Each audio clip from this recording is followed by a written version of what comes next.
Welcome back to our stunning Lotus Emira. It was away at Ryland Lotus dealership all last week to have the infamous 9 issues repaired, and today we're going to talk you through how those repairs went. Bit of a teaser for you, it's already booked back in for the first week of January. More on that later.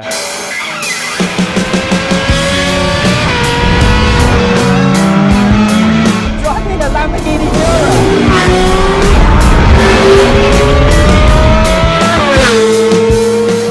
Today's video is presented in partnership with Hampson Auctions, one of the UK's leading classic, performance and supercar auction houses. Their next sale takes place on the 9th of March at the magnificent Bolesworth Castle in Cheshire. So we're inside driving our stunning Lotus Emira. First of all, I'm going to talk you through the issues with relevance to the interior of the car. Then we're going to pull over at somewhere scenic and talk you through the issues with respect to the exterior of the car.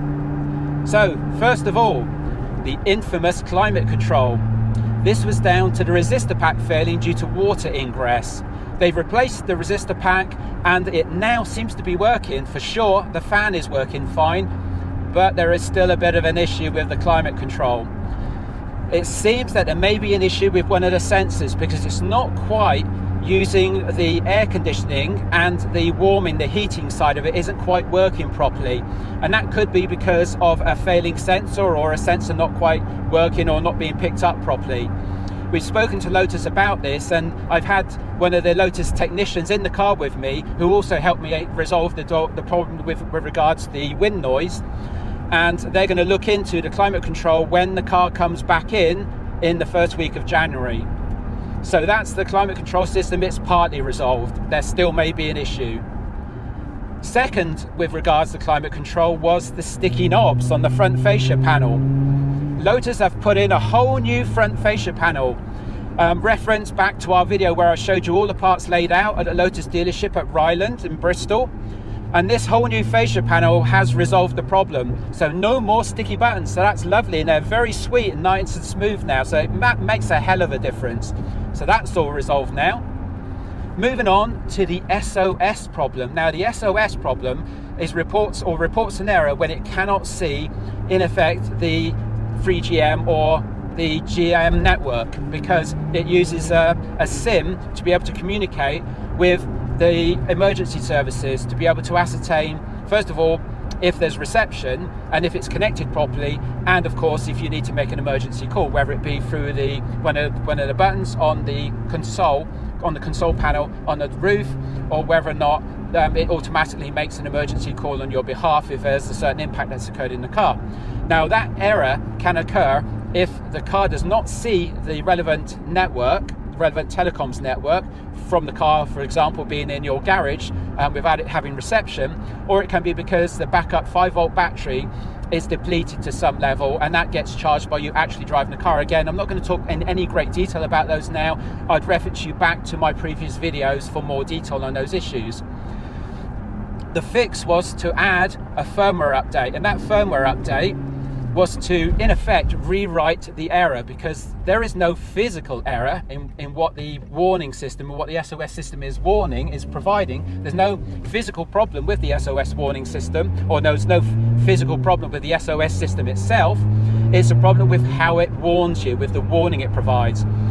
And I can now report that that's been resolved. With the latest firmware update, I no longer actually get that warning. So my perception or my understanding was that if it couldn't see the network, the telecoms network, then you still get a warning, but it would say something like S.O.S functionality is substantially depleted, or something along those lines, or S.O.S functionality partly provided or not fully available. But actual fact, we had the car overnight in the garage and it didn't show an S.O.S warning at all. So maybe the S.O.S warning was a bit overly sensitive as well. Maybe that was refined better in the firmware update. I don't know, but I'll report more back on that if there are further issues. But for now, the S.O.S warning system has definitely been updated with that firmware update. So that's been resolved too. Now the final problem that we're going to talk about, a reference from the interior of the car, is the electronic parking brake.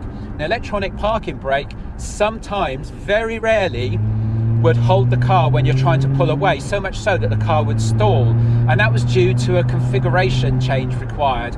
It was just a bit overly sensitive.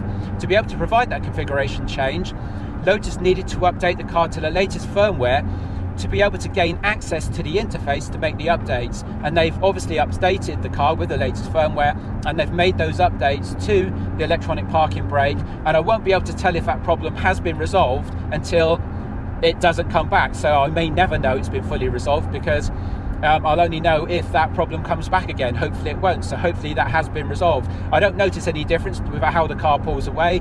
It still releases and pulls away and releases in the same way, so hopefully that is resolved, but I won't know fully yet, but I will obviously provide you an update if it comes back again. By the way, I'm still loving and wearing the Isotope Mercury. The Isotope Mercury is the first ever watch to have a convex, highly polished mirrored dial, and this was made in conjunction between Isotope and Revolution. Absolutely loving this watch. It's absolutely stunning. I cannot find a flaw in that mirrored dial. It's just fantastic. Only 150 of these were ever made, and I've just found out actually that there are a few still available from international sources. So if you're still interested, or if you are interested in buying one of these watches, there are actually some available. All the UK ones are sold out, but there's still some available from international sources. I'll put a link in the description below to the Isotope website, so if you're interested in buying one, you can still capture one. If you're very, very quick, you can still get yourself one.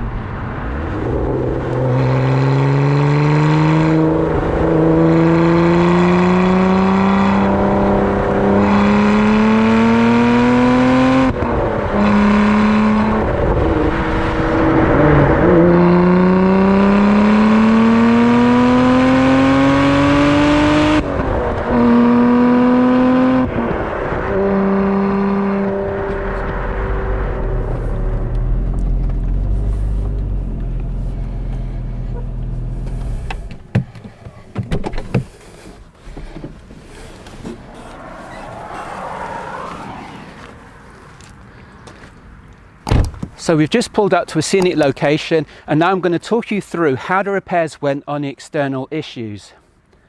So first of all, the number plate parking sensors, or the parking sensors, they were indeed obscured by the number plate. The number plate was positioned too high, and it was impacting what these parking sensors could see. So in effect, these parking sensors thought there was an obstruction directly in front of the car. That's why they were given a continual warning, and apparently this is a common problem. So all Lotus did to remediate that issue was they removed the number plate from the bracket and they fitted it lower down. So if you look at our previous videos, you will see that the number plate is now fitted about 1.5 inches lower, and that's all it took to resolve that issue, and that's a very common problem. So Lotus dealerships, make sure you're not fitting these number plates too high, because you're causing problems downstream that don't necessarily need to exist.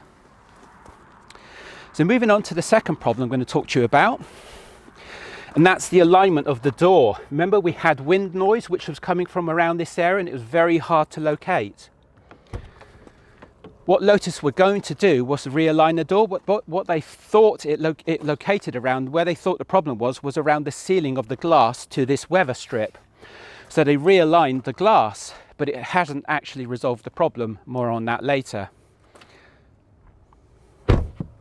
Moving around to the back and talk you through now the repairs on the engine cover and that infamous supercharger wastegate thread bar.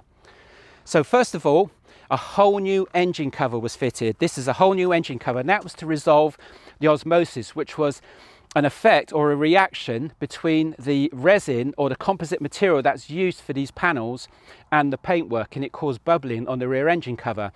What Lotus have done is they fitted a whole new engine cover. You'll notice in the previous video, if you reference the previous video, you'll see where we showed you this engine cover actually in the Lotus dealership at Ryland. And this is the new engine cover fitted with all new glass, so whole new glass, whole new engine cover. And these bits are also new. And these bits came from the old engine cover. And because these parts were all PPF before, because all the black pack was PPF separately as part of the track pack PPF coverage, this has just come back from Topaz. So we had the car in at Topaz yesterday, and it's just come back from having these parts re-PPF'd. So Lotus kindly paid for these parts to be re-PPF because these are attached to the new tailgate, so they couldn't be taken over from the old tailgate. So thank you, Lotus. Are you looking to buy a supercar or sports car? We can help you. Rich Reviews makes the luxury car buying process simple and stress-free. Whether you're looking to buy your first supercar or add a car to your collection, our services include expert telephone support calls, pre-purchase inspection and car collection videos. Rich Reviews takes care of all the details so you can just sit back and enjoy a hassle-free purchase process. But don't just take our word for it, check out some of the testimonials from our customers below.